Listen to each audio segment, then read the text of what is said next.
Hello everybody, it's Lee Henkin here from Clicks and Profits. In this short video today I'm going to show you how you can use Sales Navigator on LinkedIn to build highly targeted prospecting lists of your ideal clients.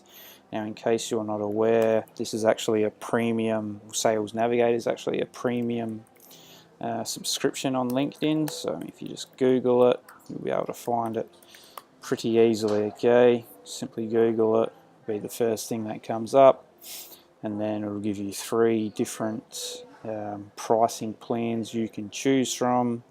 If we go down here, compare plans, and you simply just pick whatever one fits your needs the most. Okay, as you can see there, professional, team and enterprise, the annual and monthly plan. Okay, so anyway, once you've done that, this is basically how your account looks once you've set it up. So what you want to do to actually build or actually search for your ideal clients and then build up a prospecting list, you actually need to go where it says advanced up here and then just click search for leads.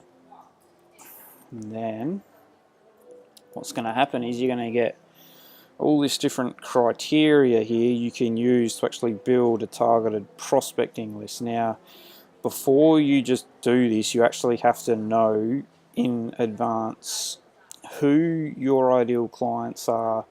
You know, what kind of companies do you work with? What's the industry they work in? Who's the decision maker in those companies? You know, what's the job title going to be? Where are they based, that sort of thing. And then from there you can then use that to actually build out a list. So if we look at it on here, you can actually select regions like you can pick any city in the world pretty much, any different provinces, states, depending on where you live. It's going to be a different name, but either way. So as you can see here, it's got role and tenure filters, company filters, other filters, and top filters. Okay, so yeah, as I mentioned, you really need to know who your ideal clients are, because you can't just log into Sales Navigator and then just start filling this out with no idea who your ideal clients are, because it's just not going to work once you actually start prospecting and connecting and reaching out with them. So you really have to know in advance. So as you can see here, you can pick different cities. So I'm just going to pick London.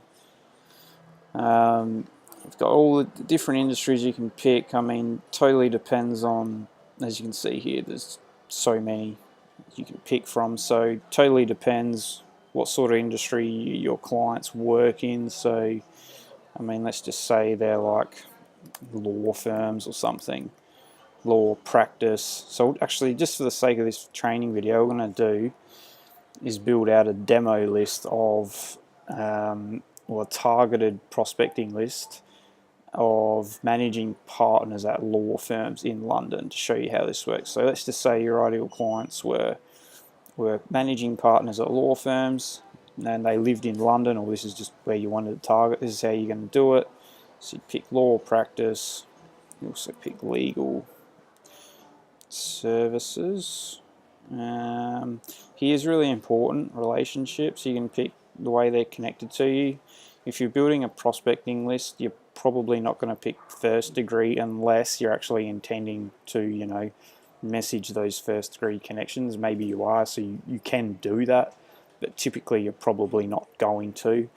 But I mean, let's just look at it this. So if you've got an entire say you got 2,000 connections, first degree connections, and you've spoken to 10% of them, you could then select this option to build out an entire list of contacts that are first degree connections that actually match the rest of this criteria you're going to build out to then message. But typically you're probably not going to do that. You're generally going to be doing second or third degree connections. Okay, and second just means that they've got a shared connection with you.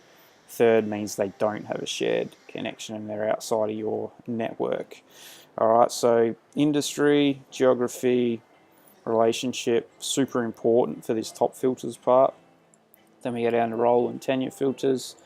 So here you really need to make sure you know who the decision makers are. So I mean, at a law firm it's going to be a managing partner. also going to be a senior partner, and it might be, what else? Might be maybe an executive partner, senior executive partner.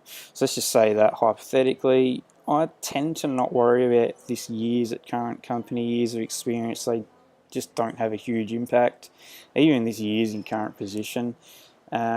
These two, I tend to personally not worry about them, but they can make your searches more targeted.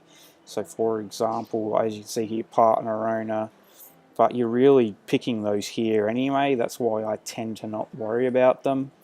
And then function, again, it's kind of similar. So, you know, you're picking a specific department within a company, but again, as I said, the title is generally going to be enough. Okay, so really the most important section is this title in this role and tenures filter area here. So then we're going to move down to company filters. This is super important. The two most important ones here, I think, are company headcount and company type. So this is why you really need to know who your ideal clients are, because you're going to then pick the, you know, how many employees they got, how big are those companies. So I mean, if you're looking to target, you know, CEOs at a blue chip company, you're going to be looking at, you know, 10,000, 5,000 employees, that sort of thing. If you're looking for, you know, small businesses, you're probably going to pick 1 to 10, 11 to 50. It just really varies exactly on who you're going to, you know, the size of the company. But for the sake of this demo, I'm just going to pick 11 to 50, 51 to 121. Okay, so small to medium sized. Company type. Now this can be particularly useful because sometimes you're going to get contacts who might be like, you know, working in the government, public companies. For me personally, I just don't want to be reaching out to those people. So as you can see here, you know, you've got government agency, public, you got all these things. So I mean, generally for me personally, I'm always going to pick privately held, partnership, that sort of thing, self-owned, because I don't want to, my ideal clients for my agency are just, they're not public companies at all, and I just have no interest in it. So this can be quite useful. For example, if you know that your ideal clients aren't going to be at a public company, then you want to be selecting something like privately held. You know, for example, maybe your ideal clients are, you know, not-for-profit organisations. Then you're going to pick this here, right? So this is how you make your search much more targeted, specific, and narrow. It's really super important you do this. Okay, so yeah, that's really the gist of it there. Okay, they're the three, and other here you can, I mean, I tend to not worry about that unless I've specifically added a tag to a saved list I've already got. But in general, I don't really bother too much about this other filters section here. So yeah, basically this is how you use Sales Navigator to build up a super targeted prospecting list. So you really need to make sure that you're picking these criteria here and making sure before you even do any of this that you know exactly who your ideal clients are. If you don't know who they are, this is just going to be pointless exercise doing this, okay? So yeah, that's essentially how you use Sales Navigator. Then once you click search, as I'll just do here, what it's going to do is then bring up all the contacts that fit this criteria that I've selected, and then you can use that to start reaching out to them, right? You can even go through and be like, you know, save as a lead saved. Now this is going to be a saved lead, and then when I go up here and click save leads, this guy, Daniel Raja, is going to be in my saved leads list, right? So I'm just going to remove that saved lead because I don't want him as a saved lead. But that's essentially what you can do to build up a targeted prospecting list. You then go through, click save, save, save, or you just might even go connect, view profile, send in mail. Totally depends on what your objectives are. In short, that's how you use Sales Navigator to build up a targeted, really super targeted and specific prospecting list on LinkedIn of your ideal clients who you can then reach out to generate leads.